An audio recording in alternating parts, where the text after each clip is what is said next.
Okay, at the Johns River Cemetery, when you first walk up, there's the newest grave here. We've spent like the last hour kind of clearing some of the trees away. It's like a memorial to somebody that was carved here in a couple blocks. And when stone appears to be moved, there's a sunken spot there that appears to be a grave next to one here. This one is Jacob Phillips, 1819 to 1900. And this one almost looks like it's misplaced. Very sunken grave, if there's one. And Margaret Watson, 1832, 1905. You pan back this way. The biggest graves are here. Lots of down timber. We moved some big logs off the tops. I believe that is a footstone. And a headstone from R.G. Phillips. Died in 1908.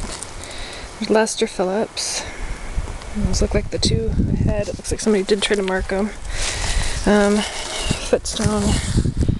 And a headstone for, looks like George Phillips.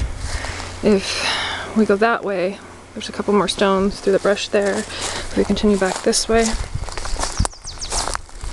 I believe this was the main person for the Fry family, Cora Fry. Also, looks like her 7-year-old son. Maybe at that spot or just memorialized. And there's this stone here, which I don't know if it's supposed to be facing the same way as Cora's stone, but it's come off its base. There's Cora's stone there again. If hers was facing out towards the water, then this might have also. This is for Alma Bell. It looks like a 6-month or less baby. It needs to be replaced back on its thing. As you can see out.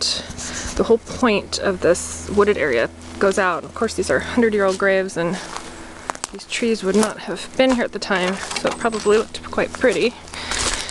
Hurry over to the area that I told you. If we would have cut through that shrubbery, we would have come over to these. It's almost like a knoll here, and the grave sites are all around that knoll, looking out into the basin out there. I can see the Johns River Preserve and the duck blind out there.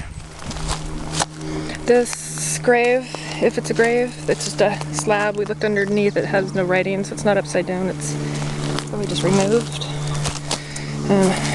Down branches.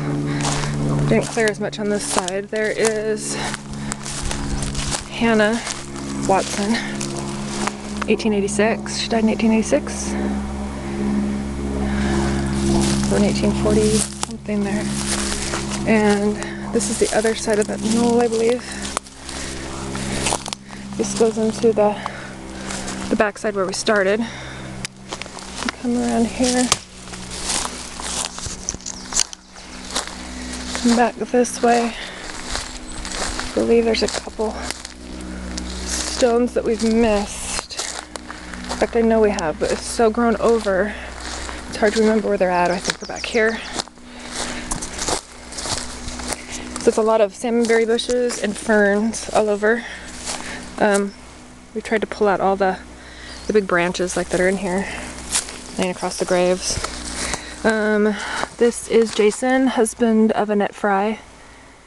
And then we have, I believe this is Ida, beloved wife of James McLeod, and their baby, or memorial to their baby. So that's pretty much the stones that we've seen. Like I said, this is just, it's like a knoll. They're all out. Our house is somewhere through those woods back there, across the river. And at times we can see Ocean Spray. It's off that way. And the kids have done some rubbings on the graves. And yeah, it'd be really neat to come out here with a group and clear, or at least clear the sites, maybe get some of the shrubbery that's going to keep growing up around them knocked down, and figure out the best way to maybe put a memorial up to these people.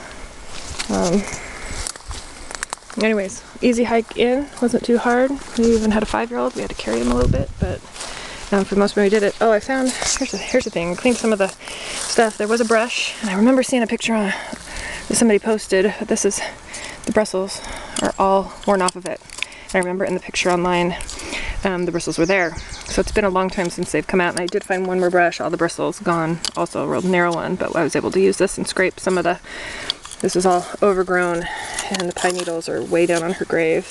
But I remember somebody saying there was a stone up here, a painted rock, and I thought I would be able to find it here and put it back on her grave. I wasn't able to find that, so we'll just wait until we have a party to come out here and help restore all this. That'd be great.